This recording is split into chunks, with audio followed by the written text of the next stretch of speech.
Bonjour à vous, je suis très heureuse de vous retrouver pour une nouvelle émission. Je voudrais vous dire, quand nous écrivons un mail, il y a une petite formule que nous mettons à la fin de nos lettres, de nos mails. Soyez bénis, et j'aime l'expression qui dit « soyez pleinement bénis ». Effectivement, nous pouvons être bénis, nous souhaitons être bénis, mais nous voulons encore plus être pleinement bénis, avoir cette plénitude de bénédiction dont Jésus parle dans Jean 10, quand il dit qu'il est venu pour ses brebis, il est venu leur donner la vie, mais plus que la vie en abondance. C'est-à-dire qu'en tant que chrétiens, nous devons vivre pleinement épanouis et déjà sur cette terre. Comment faire ? Alors il y a le principe des bénédictions, et s'il y a bénédiction, il y a malédiction. Il y a certaines choses que nous faisons et malheureusement qui nous amènent dans des compromis et qui fait que nous n'allons pas pouvoir hériter de toutes les bénédictions. Vous savez, Dieu est un père et souhaite vraiment bénir ses enfants.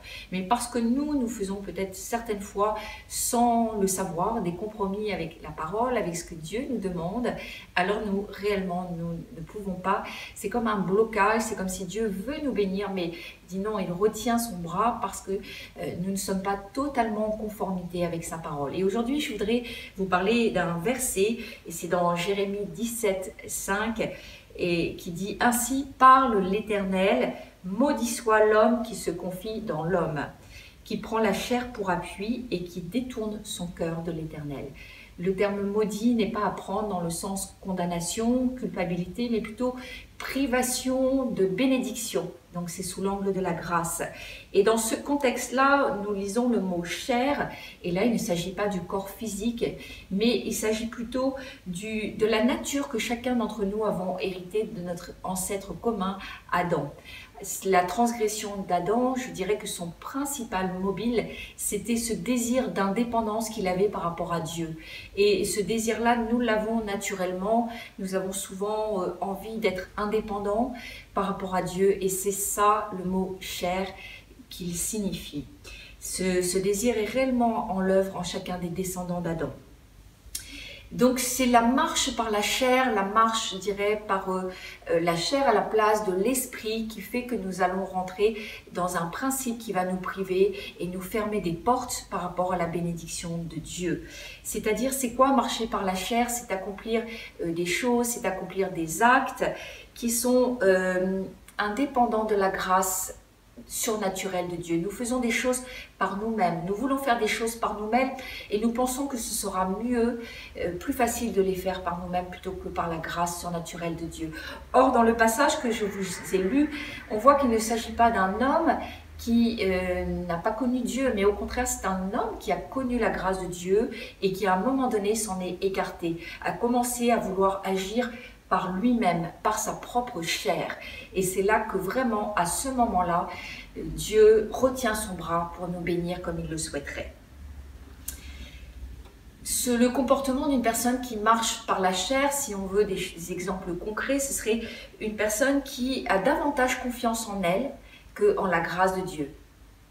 C'est le fait d'accomplir par nous-mêmes ce que la grâce de Dieu accomplirait bien mieux que nous. Ça serait de mettre nos capacités humaines en premier, avant même la grâce divine de Dieu. Il y a des choses que ça va amener. Si je marche par la chair, il y a des choses que je vais mettre en place. Je voudrais vous donner quelques exemples. La théologie dans ma vie sera placée au-dessus de la révélation. Je vais accorder plus d'importance au logo plus qu'au rhéma. Je vais apporter de l'importance à la parole de Dieu écrite plus qu'à la parole révélée de Dieu par le Saint-Esprit. Je vais placer l'éducation intellectuelle au-dessus de l'édification du caractère. Je ne vais pas prendre vraiment une pleine mesure, une pleine importance de changer, de la nécessité de changer dans mon caractère, dans mon être intérieur. Il y a également la psychologie qui va être au-dessus du discernement. Je ne vais pas forcément rechercher les dons spirituels, les dons du Saint-Esprit. Le programme sera au-dessus de la direction du Saint-Esprit. Je vais voir que dans mon église même, je vais avoir besoin de certaines sécurités, d'un certain rituel, alors que le Saint-Esprit désire réellement être toujours au contrôle de ce qui se fait dans ma vie et dans l'église. L'éloquence sera au-dessus de la puissance surnaturelle. Je vais chercher une façon de m'exprimer, une bonne élocution, alors que je dois laisser le Saint-Esprit s'exprimer au travers de moi. Les raisonnements seront au-dessus de la marche par la foi et les lois seront au-dessus de l'amour. Je risque de tomber dans un légalisme et dans une dureté, alors que le chemin royal, c'est l'amour. Voilà, soyez bénis, c'est ce que je voulais vous partager. Et je vous rappelle que vous pouvez me retrouver sur Facebook, sur YouTube en tapant Pasteur Valérie Brossier.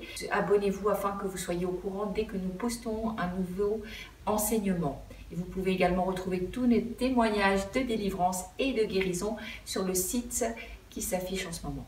À très bientôt.